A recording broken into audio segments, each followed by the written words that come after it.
नमस्कार। आज की क्लास में 25 बहुविकल्पी प्रश्नों को सॉल्व किया जाएगा। यह प्रश्न TGT, PGT, net, JRF, KBS, NBS, GIC की परीक्षाओं के लिए महत्वपूर्ण हैं। तो चलिए आज की क्लास स्टार्ट करते हैं और देखते हैं आज की क्लास में कौन कौन से क्वेश्चन हैं। पहला क्वेश्चन, अवमूल्यन की क्रिया से आयात महंगा होता है, निर्यात महंगा होता है, आयात सस्ता होता है, उपरोक्त में से कोई नहीं। तो अवमूल्यन की क्रिया से आयात महंगा एवं निर्यात सस्ता होता है, ये सही हो जाएगा। क्या है अवमूल्यन, जान लेते हैं इसको। अवमूल्यन देश की मुद्रा के बाह्य मूल्य को कम करना अवमूल्यन कहलाता है। अवमूल्यन से अवमूल्यन करने वाले देश की मुद्रा अन्य देश की तुलना में सस्ती हो जाती है, जिसके फलस्वरूप क्या होता है, आयात महंगा हो जाता है, जिससे आयात हतोत्साहित होता है। जब आयात महंगा हो जाता है तो आयात हतोत्साहित या कम होता है। और निर्यात क्या होता है, निर्यात सस्ता हो जाता है। निर्यात सस्ता हो जाता है जिससे निर्यात प्रोत्साहित होता है और निर्यात ज़्यादा होता है, क्योंकि वस्तुएं सस्ती हो जाती हैं और मुद्रा का मूल्य कम हो जाने से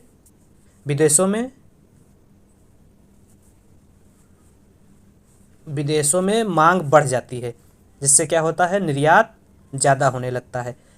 जब निर्यात ज़्यादा होता है, क्या होता है, जब निर्यात ज़्यादा होता है और आयात कम होता है तो यह बीओपी में सुधार करता है, बैलेंस ऑफ पेमेंट में सुधार करता है। तो अवमूल्यन की क्रिया के फलस्वरूप किसी देश में आयात महंगा हो जाता है और निर्यात सस्ता हो जाता है। आयात महंगा होने से आयात कम होता है और निर्यात सस्ता होने से निर्यात ज़्यादा होता है, जो व्यापार संतुलन को, भुगतान संतुलन को सुधारते हैं या सही करते हैं या संतुलन की दिशा की ओर अग्रसर करते हैं। तो इस प्रकार से अवमूल्यन की क्रिया से होता है आयात महंगा होता है। 2 नंबर क्वेश्चन, अवमूल्यन की क्रिया घरेलू मुद्रा के मूल्य में कमी उत्पन्न करती है, वृद्धि उत्पन्न करता है, कोई प्रभाव उत्पन्न नहीं करता, उपरोक्त में से कोई नहीं। तो अवमूल्यन क्या है अभी बताएं। अवमूल्यन से घरेलू मुद्रा के मूल्य में कमी आती है, घरेलू मुद्रा के बाहरी मूल्य में कमी आती है अवमूल्यन से। घरेलू मुद्रा का मूल्य जो है स्थिर रहता है, उसमें किसी प्रकार का परिवर्तन नहीं होता है, आंतरिक मूल्य पर कोई प्रभाव नहीं पड़ता है। घरेलू मुद्रा के बाहरी मूल्य में कमी आती है। तो सिंपल है, तो इसमें क्या है, आंसर हो जाएगा अवमूल्यन की क्रिया घरेलू मुद्रा के मूल्य में कोई प्रभाव नहीं उत्पन्न करता है। बाह्य मूल्य तो कम हो जाता है मुद्रा का, लेकिन घरेलू मूल्य स्थिर रहता है, कोई किसी प्रकार का प्रभाव नहीं होता है। अगर मुद्रा के अवमूल्यन की बात की जाए तो भारत में अभी तक मुद्रा का 3 बार अवमूल्यन किया गया है, 1949, 1966 और 1991 में 3 बार भारतीय मुद्रा का अवमूल्यन किया जा चुका है। अवमूल्यन के 2 दृष्टिकोण अभी तक सामने आए हैं। एक तो मार्शल लर्नर का दृष्टिकोण, जिसे बेस्ट भावी दृष्टिकोण कहा जाता है, और दूसरा सिडनी अलेक्जेंडर दृष्टिकोण, जो कीन्सियन विचारधारा पर आधारित है, जिसे अवशोषण दृष्टिकोण या समष्टिभावी दृष्टिकोण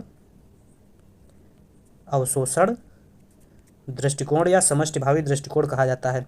ये क्वेश्चन पूछा जाता है कि अवशोषण विधि का या अवमूल्यन के अवशोषण विधि का प्रतिपादन किसने किया था, तो सिडनी अलेक्जेंडर ने किया था। तो 2 का आंसर हो जाएगा, घरेलू मुद्रा के मूल्य में कोई प्रभाव नहीं पड़ता है। 2 का हो जाएगा सी आंसर सही। अगला 3 नंबर, दरिद्रता का विकास की अवधारणा संबंधित है अमर्त्य सेन से, जगदीश भगवती से, गुरनार मिडल से, फ्रेडरिक लिस्ट से। तो दरिद्रता का दुष्चक्र जो है जगदीश भगवती द्वारा दी गई थी उदाहरण। अगला, भारत में वित्त आयोग का गठन कौन करता है। भारत में वित्त आयोग का गठन अनुच्छेद 280 के तहत राष्ट्रपति द्वारा किया जाता है और 5 वर्ष के लिए गठित किया जाता है। पहले वित्त आयोग जो है, सबसे पहला वित्त आयोग 1951 में गठित किया गया था, जिसका कार्यकाल 1952 से 1957 तक था। और 15वां वित्त आयोग जो है उसका गठन 2021 से 2026 के लिए किया गया। पहले वित्त आयोग के जो अध्यक्ष थे के सी नियोगी जी थे और 15वें वित्त आयोग के अध्यक्ष एन के सिंह हैं।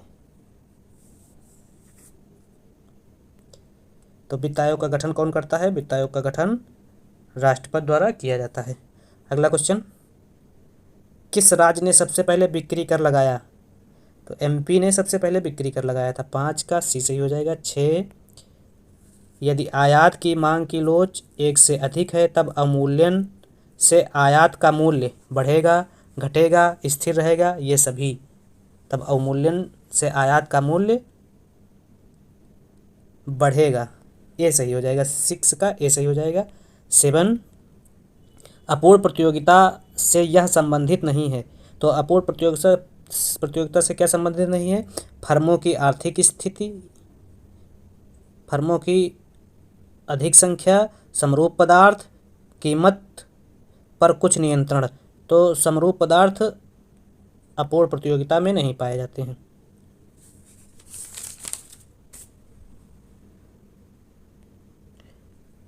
अपूर्ण प्रतियोगिता की कुछ विशेषताओं को जान लेते हैं। क्या विशेषताएं हैं? अपूर्ण प्रतियोगिता में फर्मों की संख्या क्या होती है? कुछ होती है। कुछ अर्थशास्त्री फर्मों की संख्या 2 से 12 के बीच में मानते हैं। फर्मों का उद्देश्य लाभ अधिकतम करना होता है। इसके अलावा वस्तु की पूर्ति पर नियंत्रण होता है। प्रत्येक फर्म वस्तु की कीमत तथा उत्पादन की मात्रा को प्रभावित कर सकती है, इसलिए फर्मों में परस्पर निर्भरता की स्थिति पाई जाती है। निर्भरता की स्थिति किस बाजार में पाई जाती है? अपूर्ण प्रतियोगिता में निर्भरता की स्थिति पाई जाती है।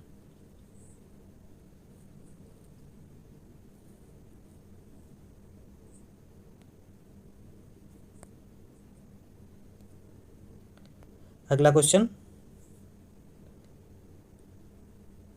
8 नंबर, निम्न तालिका में यदि कीमत 4 रुपये प्रति इकाई से कम होकर 2 रुपये प्रति इकाई रह जाए तो मांग की लोच क्या होगी? तो ये सारणी दी गई है, इसके आधार पर मांग की लोच निकाली जा सकती है। P बराबर 4 दिया है, घट के अगर P 2 हो जाए तो डेल्टा P क्या हो जाएगा? 2 हो जाएगा। Q 50 दिया गया है सारणी में, और Q फिर घट के बढ़ के क्या हो गया? 75 हो गया। तो ये डेल्टा Q क्या हो जाएगा? -25 हो जाएगा। अब डेल्टा Q अपान डेल्टा P इंटू P अपान Q की मदद से निकाला जा सकता है लोच को। तो यहाँ 25 डेल्टा Q कितना है? Delta Q -25, minus minus plus हो जाएगा, तो +25 हो जाएगा, बटे P कितना है? P 2 है, ये 2 घटाने पर आया था, गुणे P कितना है? 40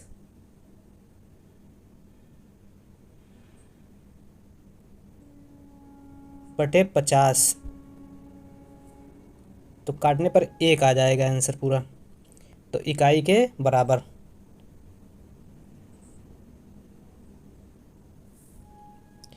फिर से एक बार जान लेते हैं। डेल्टा Q अपान डेल्टा P इंटू P अपान Q। डेल्टा Q कितना आया था? डेल्टा Q 50 माइनस 75, तो -25 आ जाएगा। डेल्टा P 4 माइनस 2, तो 2 आ जाएगा, गुणे P कितना है? P 4 दिया गया है, प्रारंभिक कीमत 4 बटे Q कितनी है? प्रारंभिक कीमत 50। अब इसको काट देंगे, 50 ये 2 से कटेगा, 1 ये 2 से कटेगा, 2 बटे 2 हो जाएगा, तो 1 2 से कट जाएगा, तो 1 आ जाएगा। तो इस प्रकार से इकाई के बराबर हो जाएगी लोच। अगला क्वेश्चन, जब मांग की रेखा सदैव आधार अक्ष के समांतर रहती है, ऐसी स्थिति में मांग की लोच क्या होगी? जब मांग की रेखा आधार अक्ष के समांतर होती है तो मांग की लोच अनंत होती है। और अगर मांग की लोच रेखा y अक्ष के समांतर हो, मांग की रेखा y अक्ष के समांतर हो, तो यह 0 के बराबर होगी। इसे कहा जाता है, जब अनंत होती है तो इसे पूर्णतः लोचदार पूर्णतः लोचदार और इसे पूर्णतः बेलोचदार कहा जाता है। जब मांग रेखा वाई एच के समांतर होती है तो पूर्णतः बेलोचदार कहा जाता है। तो 9 का आंसर हो जाएगा अनंत, सी। अगला 10 नंबर, भारत में किस कर से सर्वाधिक आय प्राप्त होती है? तो भारत में अप्रत्यक्ष कर से सर्वाधिक आय प्राप्त होती है। अप्रत्यक्ष कर में कौन कौन से कर शामिल होते हैं? अप्रत्यक्ष कर ऑप्शन बी में दिया गया है। अप्रत्यक्ष कर में सीमा कर, सेवा कर, बिक्री कर, उत्पाद कर, जीएसटी, मनोरंजन, वैट, स्टाम्प ड्यूटी कर को शामिल किया जाता है। अप्रत्यक्ष कर जीडीपी अनुपात 5.6% है और प्रत्यक्ष कर जीडीपी अनुपात 6.1% है। तो इसका आंसर बी सही हो जाएगा। अगला 11 नंबर, अल्पविकसित देशों में गरीबी के विषम चक्र का प्रतिमान किसने किया? तो गरीबी या निर्धनता चक्र का प्रतिमान अल्पविकसित देशों में नर्क्स द्वारा किया गया था। 11 ये सही हो जाएगा। 12, मुद्रास्फीति का अनुकूलतम प्रभाव पड़ता है। तो मुद्रास्फीति का अनुकूलतम प्रभाव ऋणी पर पड़ता है। इसके अलावा परिवर्तन आय समूह, कृषक, उत्पादक, उद्यमी और निवेशकर्ता, ये इतने वर्ग जो हैं मुद्रास्फीति से प्रभावित होते हैं। प्रभावित होने का मतलब इनको मुद्रास्फीति से लाभ मिलता है। कौन कौन से? ऋणी, परिवर्तनशील आय समूह वर्ग, कृषक वर्ग, उत्पादक वर्ग, उद्यमी वर्ग, निवेशकर्ता वर्ग को मुद्रास्फीति से लाभ मिलता है। तो 12 का आंसर सी हो जाएगा। 13, मूल्य के आधिक्य सिद्धांत के जनक हैं। तो मूल्य के आधिक्य सिद्धांत के जनक रिकार्डो, सिंगर, लेविस, मार्क्स। तो यह सिद्धांत अतिरेक मूल्य का सिद्धांत दिया था कार्ल मार्क्स ने। डी ऑप्शन सही हो जाएगा। क्या है अतिरेक मूल्य? वस्तु की विनिमय मूल्य या वस्तु की कीमत और श्रमिक द्वारा प्राप्त मजदूरी के अंतर को अतिरेक मूल्य कहा जाता है। अगला 14 नंबर क्वेश्चन, शुम्पीटर के अनुसार नवप्रवर्तन में महत्वपूर्ण भूमिका होती है। तो शुम्पीटर के अनुसार नवप्रवर्तन में सबसे ज़्यादा महत्वपूर्ण भूमिका साहसी की होती है, क्योंकि साहसी द्वारा ही नवपरिवर्तन किया जाता है। अगला 15 नंबर क्वेश्चन, प्रतिष्ठित विकास सिद्धांत के अर्थशास्त्री हैं। तो प्रतिष्ठित विकास सिद्धांत के अर्थशास्त्रियों में रिकार्डो, स्मिथ, माल्थस तो सभी शामिल हैं, उपयुक्त सभी शामिल हैं। इसके अलावा प्रतिष्ठित अर्थशास्त्रियों में जान लेते हैं क्रम से। एडम स्मिथ सबसे पहले आए 1723 ईस्वी में। जो कहाँ के थे एडम स्मिथ? स्कॉटलैंड के थे। फिर माल्थस का क्रम आता है, ये 1766 ईस्वी में इन्होंने अपने सिद्धांत दिए, ये इंग्लैंड के थे। रिकार्डो 1772 में, और ये भी इंग्लैंड के थे। और जेम्स मिल 1806 में इन्होंने अपने सिद्धांत दिए, और यह लंदन से संबंधित थे। तो पहले क्रम में एडम स्मिथ 1723 स्कॉटलैंड, दूसरे क्रम में माल्थस 1766 इंग्लैंड, तीसरे क्रम में रिकार्डो 1772 इंग्लैंड, और चौथे नंबर पे जेम्स मिल 1806 लंदन से संबंध रखते हैं। अगला, तरलता जाल की स्थिति तब उत्पन्न होती है जब मुद्रा की मांग लोचपूर्ण होती है, या मुद्रा की मांग पूर्णतः लोचदार होती है कहा जा सकता है। यही सही होगा, 16 में ए सही होगा। तरलता जाल की स्थिति कब उत्पन्न होती है? जब मुद्रा की मांग पूर्णतः लोचदार होती है। प्रारंभ में क्या होता है? मुद्रा की मांग लोचदार होती है, तब तरलता जाल की स्थिति नहीं पाई जाती। लेकिन एक समय के बाद क्या होता है? जब मनी सप्लाई या मुद्रा की पूर्ति बढ़ती है, तो इससे क्या होता है? मुद्रा की मांग ब्याज दर भी घटती चली जाती है। तो इससे एक समय पर यह मुद्रा की मांग पूर्णतः लोचदार हो जाती है। पूर्णतः लोचदार यहाँ कह सकते हैं, अनंत हो जाती है मुद्रा की ब्याज दर। तो इसका आंसर 16 का ए हो जाएगा। केन्स प्रणाली में ब्याज दर शून्य नहीं होती थी। ब्याज दर हमेशा लेकिन क्लासिकल प्रणाली में क्या माना गया है? क्लासिकल प्रणाली में ब्याज दर शून्य हो जाती है। केन्स प्रणाली में ब्याज दर एक निश्चित स्तर के नीचे नहीं जाती है, वहीं पर आके तरलता जाल में फंस जाती है, और इस तरलता जाल से निकलने के लिए राजकोषीय नीति का सहारा लेने की बात केन्स करते हैं। अगला क्वेश्चन, सर्वाधिक तरल मुद्रा है। सर्वाधिक तरल मुद्रा M4 को कहा जाता है। M4 संकीर्ण मुद्रा M1 को कहा जाता है, व्यापक मुद्रा M3 को कहा जाता है, आरक्षित मुद्रा M0 को कहा जाता है, और सर्वाधिक तरल मुद्रा M4 को कहा जाता है। इसके अलावा मुद्रा गुणक बराबर क्या होता है? M3/M0। और मौद्रिक गहनता की अगर बात की जाए तो मौद्रिक गहनता होता है मौद्रिक गहनता बराबर होता है M3/GDP × 100, और मौद्रीकरण M1/GDP × 100। ये सब पूछा जाता है एग्जाम में। अगला क्वेश्चन, तो इसका आंसर सर्वाधिक तरल मुद्रा क्या है? अतरल मुद्रा M4 है। अतरल मुद्रा M4 है। अगला क्वेश्चन 18 नंबर, लागत वक्र केवल उस समय पूर्ति वक्र लागत वक्र केवल उस समय पूर्ति वक्र होता है जबकि प्रतिस्पर्धा शुद्ध होती है। ए ऑप्शन से हो जाएगा 18। 19 नंबर, सूची फर्स्ट को सूची सेकंड से मिलान करना है। सूची फर्स्ट में क्या दिया गया है? सिद्धांत दिए गए हैं, और सूची सेकंड में उनके प्रतिपादक का नाम दिया गया है। एकाधिकार प्रतियोगिता का संबंध चैम्बरलिन से है, तो ए का मिल जाएगा 3 से, ए का 3। फिर द्वयाधिकार का सिद्धांत जो है कुर्नो द्वारा दिया गया था, तो 2 का मिल जाएगा 4 से। और सीमांत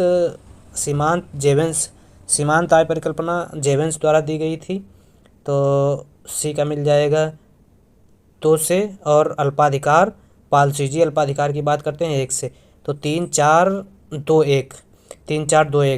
1 सी में है, तो 19 का सी से हो जाएगा। 20, काप डगलस उत्पादन फलन में साधनों के मध्य स्थानापन्नता की लोच होती है, तो काप डगलस उत्पादन फलन में साधनों के मध्य स्थानापन्नता की लोच इकाई के बराबर होती है। इकाई के बराबर सी ऑप्शन में है, 20 सी सही हो जाएगा। 21, एजवर्थ बॉक्स मानचित्र में दो उपभोक्ताओं के मध्य वक्रों के स्पर्शक बिंदुओं के बिंदुपथ को क्या कहा जाता है? इसे संविदा वक्र कहा जाता है। 21 का बी सही हो जाएगा। 22, किसने कृषि जोत पर कर की वकालत की? तो प्रोफेसर एन.के. सेन ने, प्रोफेसर के.एन. राज ने कृषि जोत पर कर की वकालत की थी, प्रोफेसर के.एन. राज ने। 22 का बी सही हो जाएगा। 23, नाबार्ड की स्थापना कब हुई? नाबार्ड की स्थापना 12 जुलाई 1982 को शिवरमन समिति की सिफारिश पर की गई थी।